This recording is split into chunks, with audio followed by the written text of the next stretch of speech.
Vamos a meditar en la palabra del Señor, hermanos. Este mensaje no es en esencia parte de una serie todavía.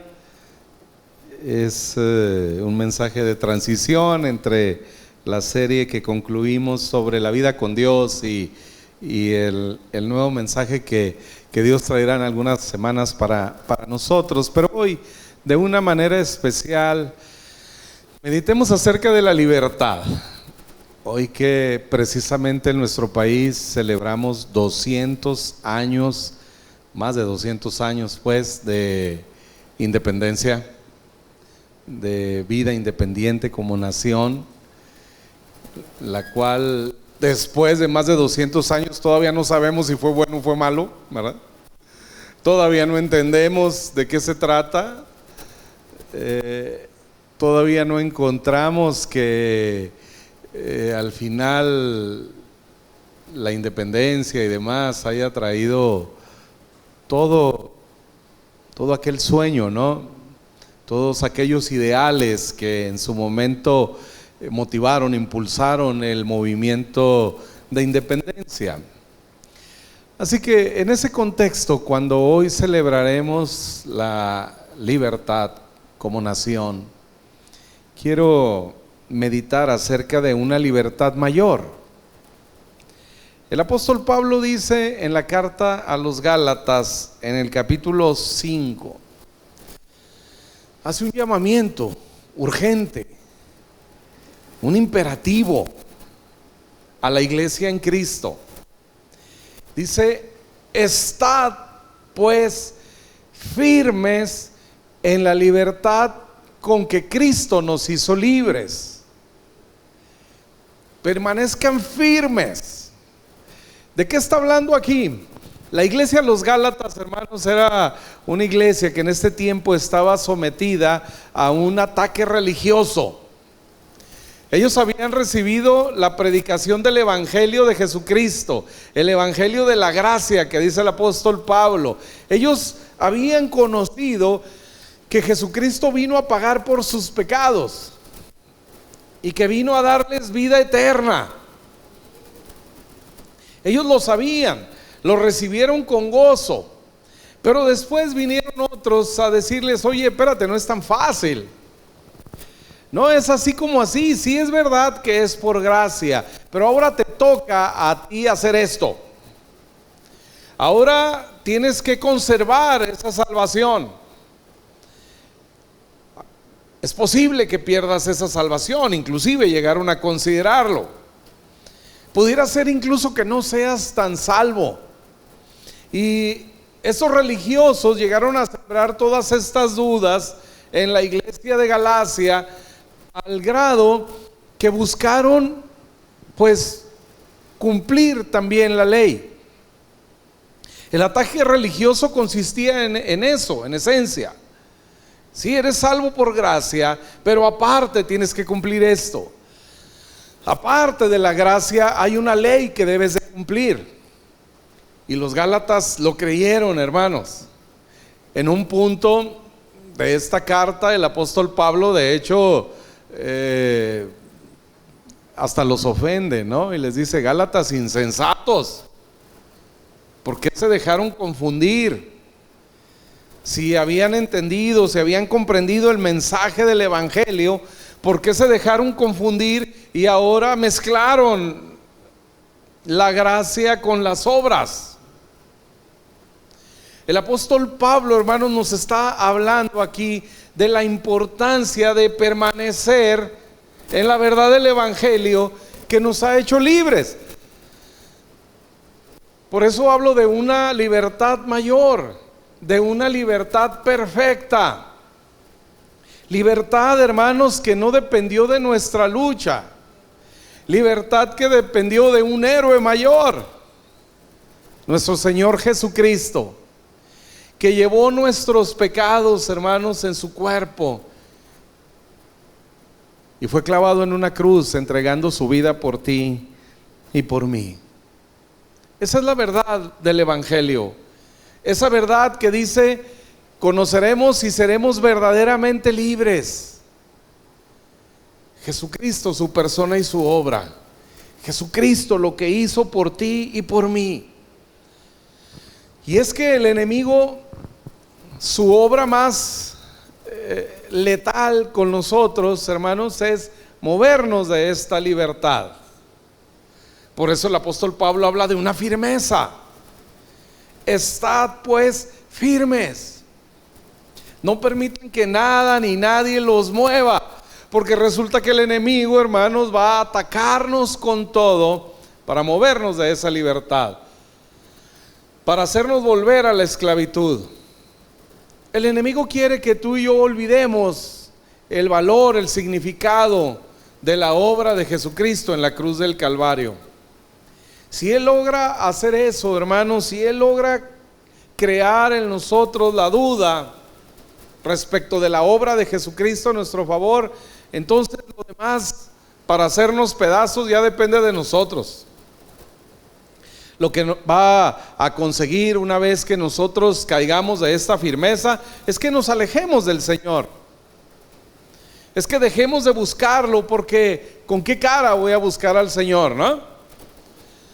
¿Cuántas veces muchos de nosotros, hermanos, en otro tiempo, en el contexto de otra enseñanza mezclada del evangelio con la ley, llegamos a dudar que Dios escuchara nuestras oraciones, ¿no? Por ejemplo, llegamos a dudar que Dios nos pudiera bendecir, porque cuántas veces incluso nos dijeron, tal vez desde un púlpito: ¿cómo quieres que Dios te bendiga si no haces esto? ¿Cómo quieres que Dios te bendiga si por el contrario hiciste aquello? ¿Cómo esperas la bendición de Dios? ¿Cómo esperas la comunión con Dios? ¿Cuántas veces, hermanos, nos llegaron a enseñar que nuestra relación con Dios, nuestra comunión con Dios, dependía de nosotros, de lo que hacíamos y no hacíamos? Y nos dijeron: es que pierdes la comunión con Dios por causa del pecado, por causa de no hacer esto, por causa de no hacer aquello. Pierdes la comunión con Dios, cuando el Señor había prometido jamás dejarnos.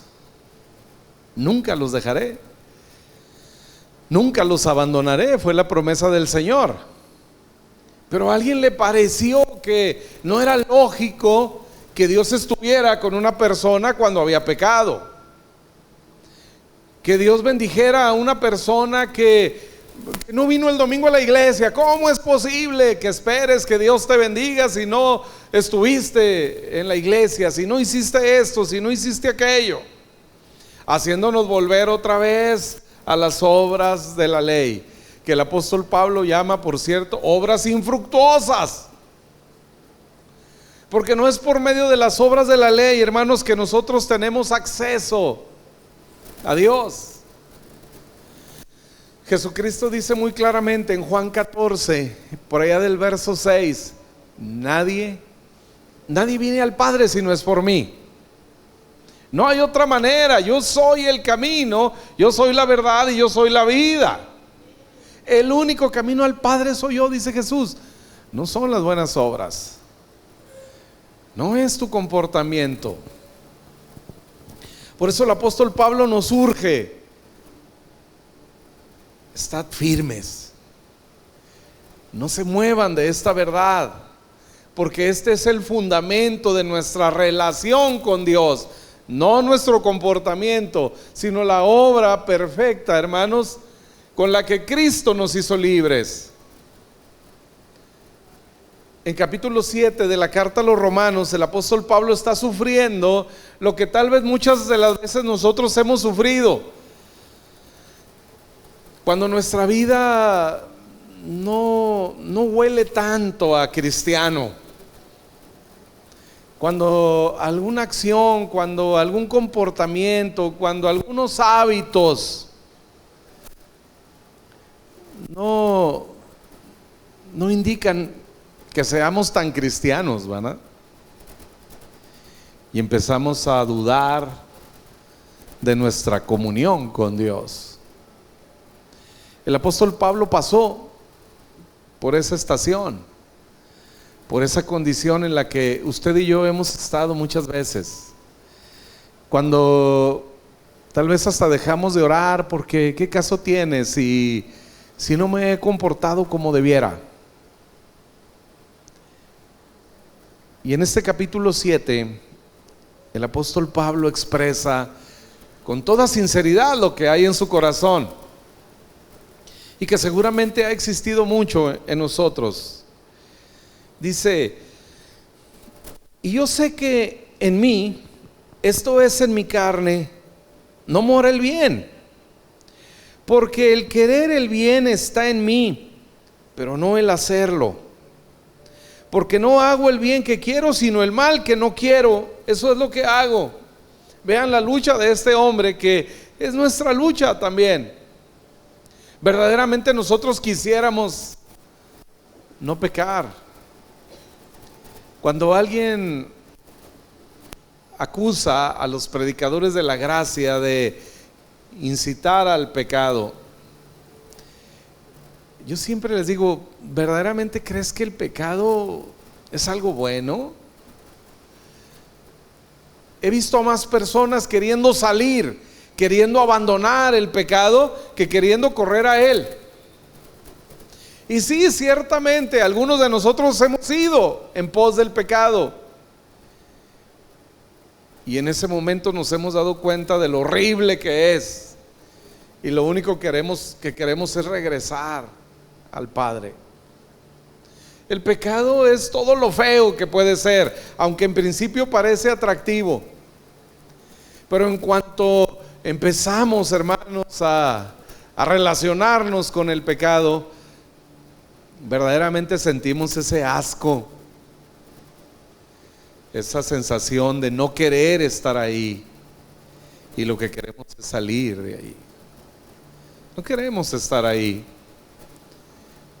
Quisiéramos verdaderamente salir, y aquí encontramos la respuesta. El apóstol Pablo está en esta lucha y dice: yo quiero hacer el bien, pero no es lo que hago. Al final termino haciendo el mal que no quiero hacer.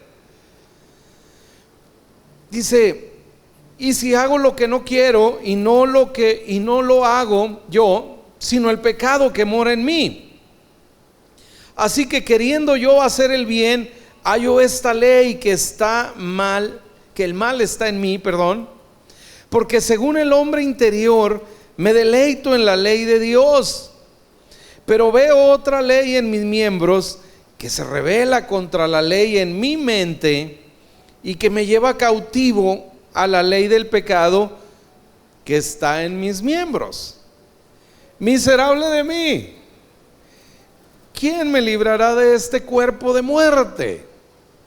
Esto es lo que finalmente experimentamos todos nosotros, hermanos, en nuestra relación con el pecado, cualquiera que sea, el chisme, la mentira, el engaño, lo que sea. El pecado que mora en nosotros, dice el apóstol Pablo, termina haciéndonos extraño, termina siendo para nosotros sufrimiento, dolor. Por eso el apóstol Pablo termina exclamando de esta manera: ¿quién me librará de este cuerpo de muerte? ¿Quién? Y entonces aparece la respuesta: gracias doy a Dios por Jesucristo, Señor nuestro.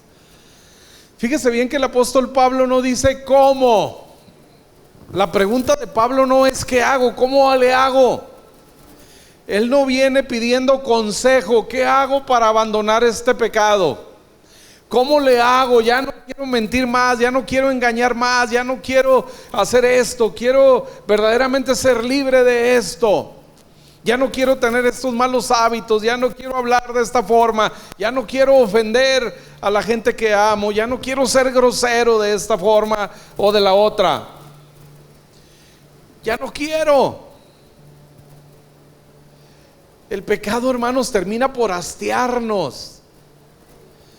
Porque tú y yo sabemos que el pecado te hace daño a ti, hace daño a los que amas, a los que tienes a tu alrededor, y el espectro se va haciendo más amplio cada vez. Y al final no queremos estar ahí.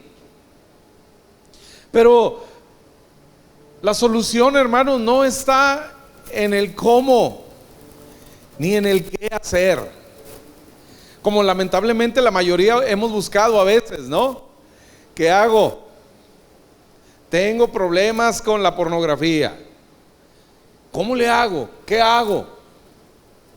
Tengo problemas con el engaño, tengo problemas con el chisme, tengo problemas con el mal carácter, soy grosero, soy ofensivo. Tengo problemas con el miedo, con la cobardía, que al final también es un pecado.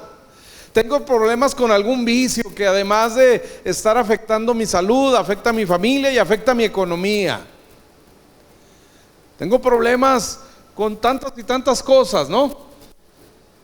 Tengo problemas para administrar mi dinero. Eso también es una forma de pecado, en realidad. La mala administración del dinero, hermanos, es una forma también de dañar nuestra vida, de dañar nuestra salud inclusive. Y estamos ahí metidos y queremos salir de eso, ¿no? Y entonces la reacción lógica en principio es: ¿qué hago? ¿Cómo le hago? En mi experiencia pastoral he tenido siempre en esas pláticas con muchas personas, y siempre la pregunta es esa: ¿qué hago? ¿Cómo le hago? Deme un consejo, pastor. ¿Cómo le hago para que mi matrimonio mejore? ¿Cómo le hago para ser un mejor padre? ¿Cómo hago? ¿Qué hago para administrarme mejor? ¿Qué hago para abandonar este pecado? Pregunta equivocada. La pregunta correcta, efectiva, hermanos, es la que el apóstol Pablo hace: ¿quién? Porque resulta, hermanos, que tú no puedes. Estabas esclavizado, dice el apóstol Pablo, ¿no? La ley del pecado que me esclaviza. No puedes liberarte, eres un esclavo. Así que por mucho que intentes, por mucho esfuerzo y ganas que le pongas, hermano amado, no lo vas a lograr. Y esas son buenas noticias, porque hay un quién. Porque la pregunta es ¿quién? Y ese quién existe. Ese quién es Jesucristo. Así que el apóstol Pablo, reconociendo todo esto, hermanos, a los Gálatas les dice: estén firmes en esto, en la libertad con la que Cristo los hizo libres, no en la libertad que ustedes alcanzaron, no en la libertad por la que ustedes pelearon.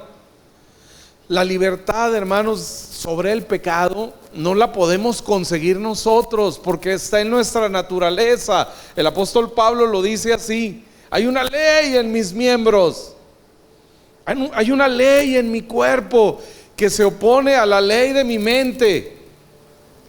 Porque lo que no quiero hacer, el mal que no quiero hacer, es lo que hago. Porque cuando quiero hacer el bien, no puedo, no lo hago por esta ley que termina atormentándome.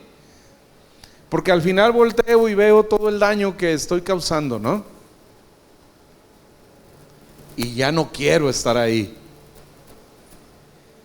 Y la respuesta sigue siendo un hombre, Jesucristo. Él es, hermanos, el único que nos puede liberar. Él es la provisión de Dios, decíamos ayer en la iglesia de los sábados. La máxima provisión de Dios para nosotros, hermanos, es su Hijo Jesucristo. Juan 3:16 dice: porque de tal manera amó Dios al mundo, que dio a su Hijo.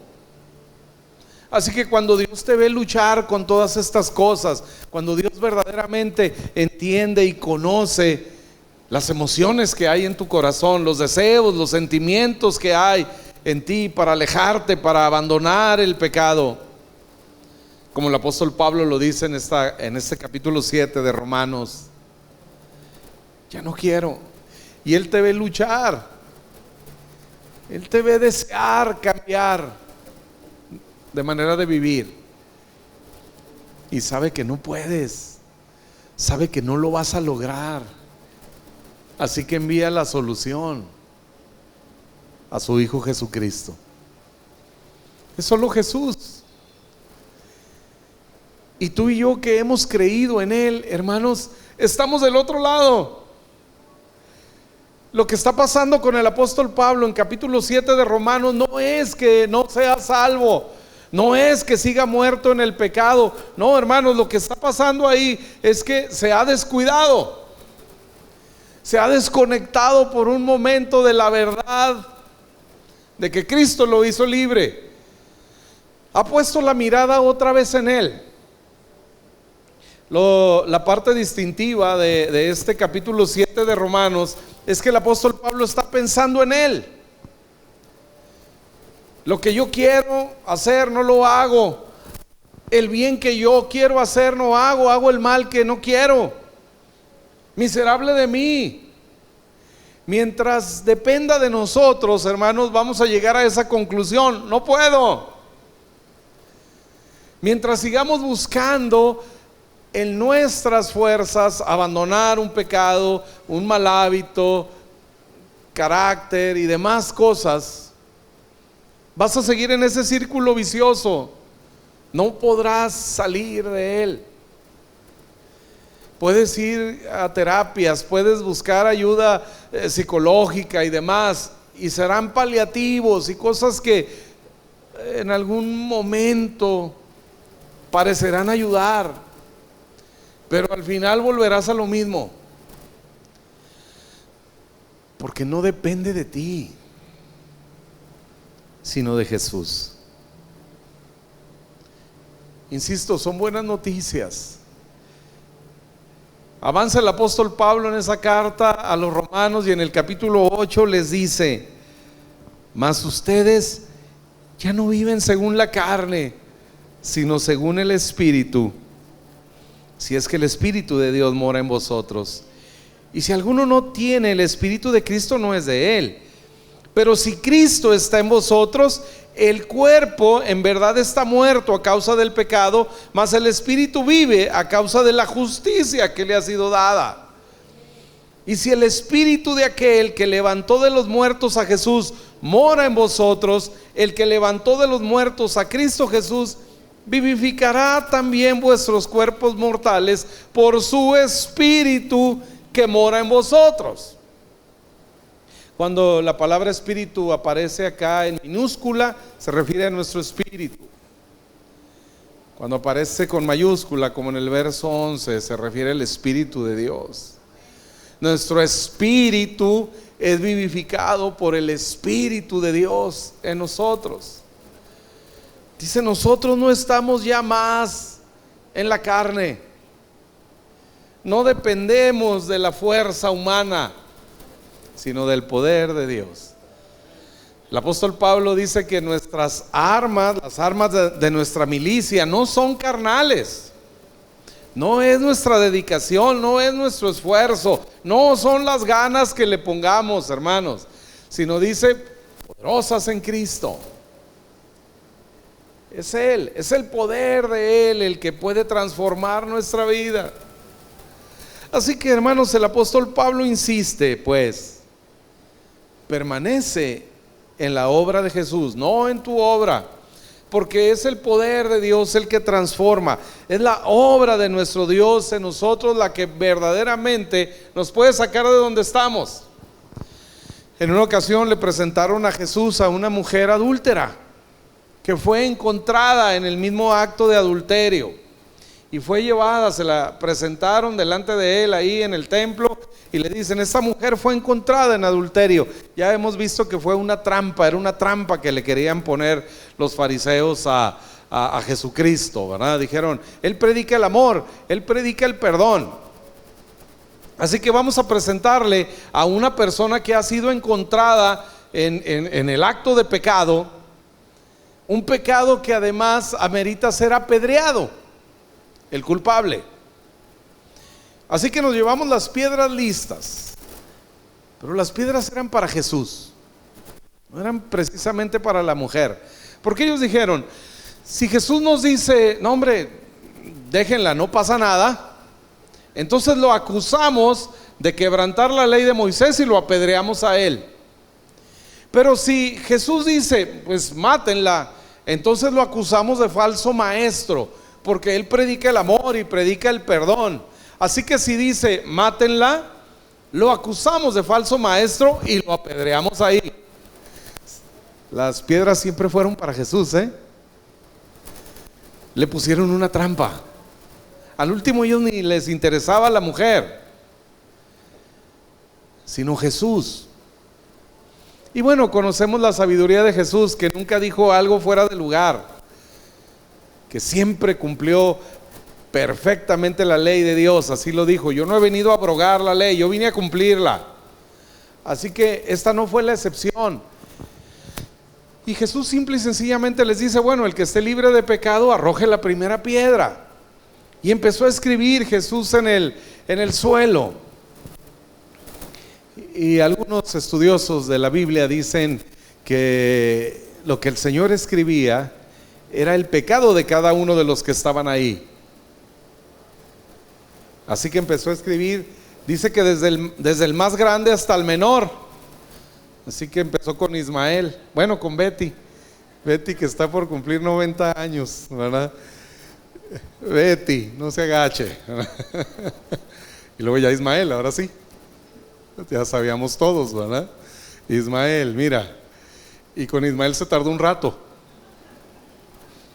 Pero ya todos los demás sabían, bueno, pues sigo yo, ¿verdad? Juan Pablo. Así, Jaime, exacto. Y empezó a escribir la relación que cada uno teníamos con el pecado. Y dice que uno a uno, desde el mayor hasta el menor, soltaron la piedra y se fueron. Y al final Jesús se encuentra con aquella mujer, donde ya está cara a cara con ella, porque Jesús se agachó. Y esa es la parte más maravillosa, hermanos, de esa historia, que cuando la imagino, Jesús está en el suelo con ella. Se había dado cuenta de eso. Jesús se agacha para escribir al suelo donde está la mujer acusada por el pecado.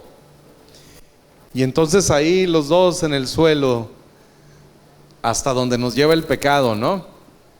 Porque ahí nos lleva el pecado, hermanos, al suelo, no hay otra, ¿sí? Eventualmente nos lleva al suelo. Lo más maravilloso es que ahí está Jesús con ella. Mujer, ¿dónde están los que te acusaban? ¿Ninguno te condenó?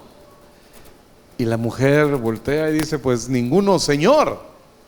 Ahora reconoce a Jesús como Señor. Y Jesús le dice: ni yo te condeno, vete y no peques más. La libertad, hermanos, con la que Cristo nos ha hecho libres, transforma. Es la única posibilidad que tenemos para irnos y no pecar más. El perdón de los pecados. La obra redentora de Jesucristo haciéndonos libres.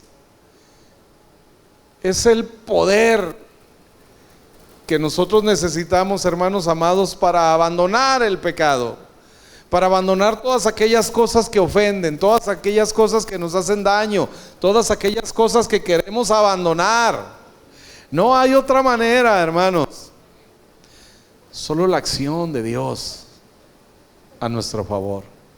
Ni yo te condeno, vete y no peques más. El perdón de pecados transforma nuestras emociones, las controla, las domina. El apóstol Pablo dice: así como Cristo te perdonó, perdona.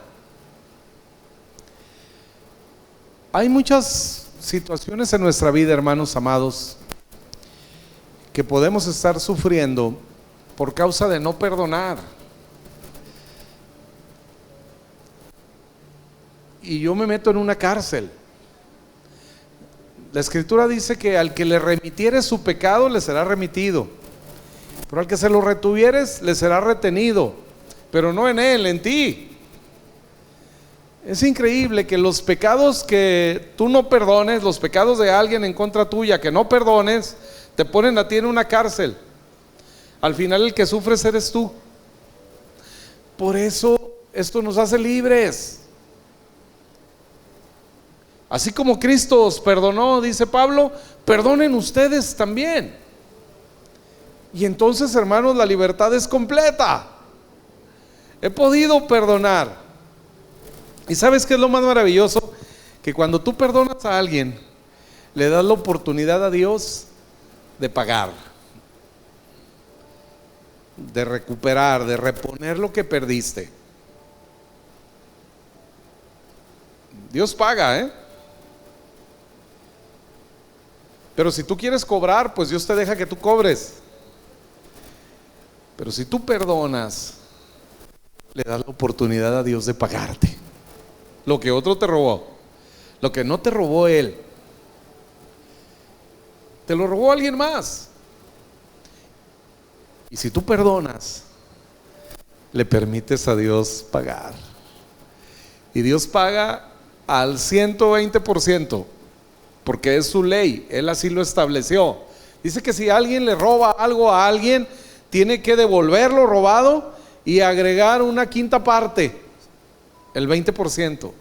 Así que si alguien te robó la paz, el gozo, lo que sea, incluso otro tipo de cosas materiales y demás, lo que sea, prepárate para recibir el 120%. Perdona, así como fuiste perdonado. La instrucción es esa. Y cuando te das cuenta cuánto Dios te ha perdonado a ti, hermano amado, entonces puedes verdaderamente perdonar. Cuando te das cuenta de la perfección de la obra de nuestro Dios para hacerte libre. Sigue diciendo el apóstol Pablo en la carta a los Romanos, ahora en el capítulo 6. Porque el pecado no se enseñoreará de nosotros, pues no estamos ya más bajo la ley, sino bajo la gracia. El pecado pierde poder cuando no estamos bajo la ley, porque dice que el pecado toma ocasión por el mandamiento. Se aviva en nosotros, hermanos, la intención del pecado por el mandamiento. Pero como no estamos más bajo la ley, el pecado ya nos enseñorea de nosotros. No es que para nosotros no sea pecado, es que no se enseñorea más de nosotros, es que no nos domina. En capítulo 4, verso 6 de Romanos dice: como también David habla de la bienaventuranza del hombre a quien Dios atribuye justicias sin obras. Es decir, ahora somos justos sin hacer nada. ¿Se acuerdan de aquella lucha de Pablo en capítulo 7 que dice: el bien que quiero hacer no hago? Pues ¿qué creen, hermanos? Ya está hecho. Ya está hecho el bien. Nosotros andamos en él. No depende de nosotros. Cuando a nosotros nos toca hacer alguna obra, en cualquier contexto, una obra buena, hermanos, es una obra que ya está hecha, ¿eh? Cuando venimos acá, decíamos la semana pasada, usted viene acá al servicio, ¿con qué viene? Con la bendición de Dios. Primero la vida, la salud, el querer y el hacer, y luego lo demás, todos los recursos materiales necesarios para que usted esté aquí.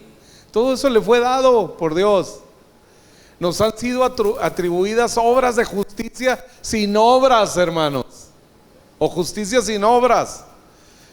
Hemos venido acá, como decimos luego, a hacer caravanas con gorro ajeno, ¿no?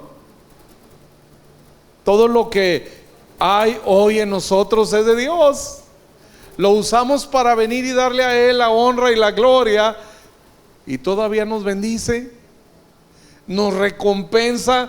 Como siempre les digo, es como el maravilloso regalo del Día del Padre, ¿no? Que el papá paga, pero que cuando ve a su hijo traerlo, abres los brazos y lo celebras, ¿no? Así está Dios en este momento. Hemos venido acá, hermanos, a traerle un regalo del Día del Padre que Él pagó con los recursos que Él nos ha dado.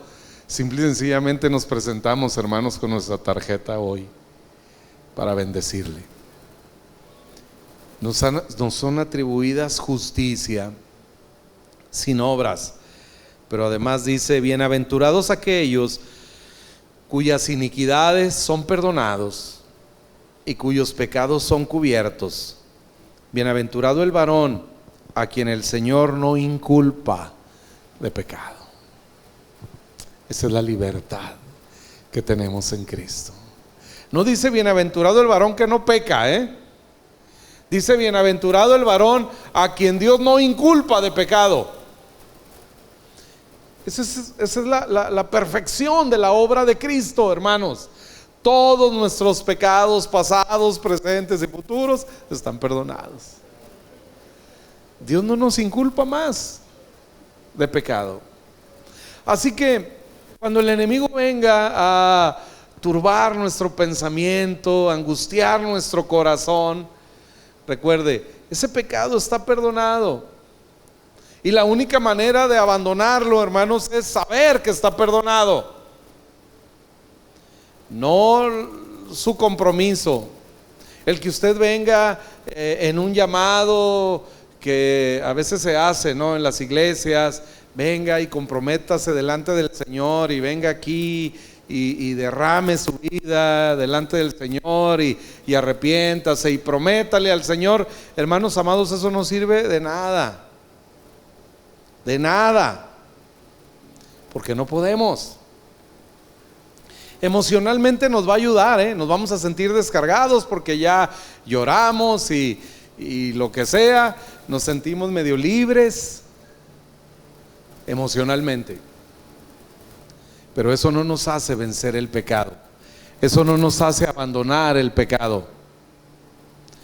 Es solo saber que está perdonado. Vete y no peques más. Yo no te condeno, le dice Jesús. Es el poder que está en Él, no en nosotros. Hebreos 10:16 dice: este es el pacto que haré con ellos después de aquellos días, dice el Señor. Pondré mis leyes en sus corazones y en sus mentes las escribiré. Y añade: y nunca más me acordaré de sus pecados y transgresiones, pues donde hay remisión de estos, no hay más ofrenda por el pecado. Nunca más me acordaré de sus pecados. Para terminar, hermanos, estar firmes en la libertad con la que Cristo nos hizo libres nos da acceso a la bendición de Dios. Recuerde, el perdón de pecados es la madre de todas las bendiciones. Todas las demás bendiciones en nuestra vida dependen de esta: el perdón de nuestros pecados. En el libro de Génesis hay una historia de una familia. Unos hermanos ofendieron a su hermano hasta la muerte. Lo quisieron matar. Y al final se arrepintieron y lo que hicieron fue venderlo como esclavo. Y creyeron que ahí había acabado todo. Finalmente ese su hermano llegó a ser gobernante en Egipto, José. Y pasa la historia que ya conocemos: hay hambre en la tierra. Egipto ahora es la nación que tiene alimento, la nación más poderosa de su tiempo, y José, el hermano de estos perversos, es el presidente de la nación, el hombre más importante después del faraón. Finalmente los hermanos llegan, se encuentran con José. José pregunta por su padre, si aún vive. Le dicen que sí, y él les pide que lo tráiganlo aquí porque aún faltan años de hambruna. Y finalmente viene toda la familia y están con José, y José les bendice porque está su padre. Un día el papá muere y los hermanos de José se angustian y dicen: ahora que murió nuestro padre, ahora sí se va a cobrar, ahora se va a vengar de lo que le hicimos, porque antes nuestro padre lo detenía. Él no nos mataba por amor a nuestro padre, es lo que ellos están pensando. Y ahora que nuestro padre ha muerto, entonces nos va a matar. Así que hacen un plan. Y van con él y le dice, viendo Génesis 50, verso 15, viendo los hermanos de José que su padre era muerto, dijeron, quizá nos aborrecerá José y nos dará el pago de todo el mal que le hicimos. Qué feo ha de ser vivir así, ¿verdad? ¿Cuándo me va a llegar el pago de todo lo que he hecho? Así vivía Job, ¿se acuerdan? Temeroso de que le viniera todo el mal. Así estaban ahora estos. Nos va a cobrar todo el mal que le hicimos. Y el apóstol Pablo dice, tengan cuidado de vivir así. No vivan hoy sufriendo por algo que ya está pagado. No vivan hoy padeciendo estas angustias. ¿Cuándo vendrá Dios a cobrarme el mal que he hecho? Mis pecados de la adolescencia, mis pecados de la juventud, los pecados de ayer. ¿Cuándo vendrá Dios a cobrarme? Así vivían estos muchachos cuando su padre murió, angustiados, temerosos del castigo. Y entonces enviaron a decir a José, fíjese bien cómo ellos se quieren cubrir incluso con una mentira, ¿no? Cuando queremos resolver el problema por nosotros mismos. Enviaron a decir a José, tu padre mandó antes de su muerte diciendo, te ruego, así diréis a José, te ruego que perdones ahora la maldad de tus hermanos y su pecado, porque mal te trataron. Por tanto, ahora te rogamos que perdones la maldad de los siervos del Dios de tu padre. Y José lloró mientras ellos hablaban. Mintieron para cubrir, para protegerse. Hermanos, no es necesario con Dios. No es necesario que justifiques tu pecado. No es necesario que vengas y culpes a otro. Señor, es que sí lo hice, pero fue por culpa de él, fue por culpa de ella. No, ven delante del Señor. Estos hicieron un plan para engañar a José y le dijeron, tu padre mandó que no nos mataras. Y dice que José lloró al ver la incredulidad de sus hermanos. Sus hermanos no se sabían amados, no se sabían perdonados. Por eso, mientras ellos hablaban estas palabras, José lloró. Dice, vinieron también sus hermanos y se postraron delante de él y dijeron, henos aquí por siervos tuyos. A veces queremos pagarle a Dios por lo que hizo. Él nos ha perdonado. ¿Cómo no pagarle de alguna manera? Así que luego van a eso. Cóbranos, no nos mates, cóbranos, tennos por siervos tuyos. Y le respondió José, no temas, ¿acaso estoy yo en lugar de Dios? Ustedes pensaron mal contra mí, mas Dios lo encaminó a bien para hacer lo que vemos hoy, para mantener en vida a mucho pueblo. Ahora pues, iglesia, no tengas miedo, porque Dios te sustentará a ustedes y a sus hijos. Dejen que estas palabras consuelen tu corazón. Incline su rostro, cierre sus ojos. Iglesia, no tengas miedo. No tengas miedo. Tus pecados están perdonados.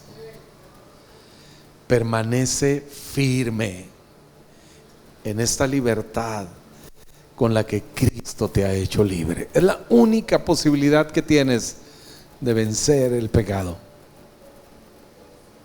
Saber que está perdonado. Es la única posibilidad que tienes para transformar tu vida. El perdón de Jesús, la obra de Jesús a tu favor.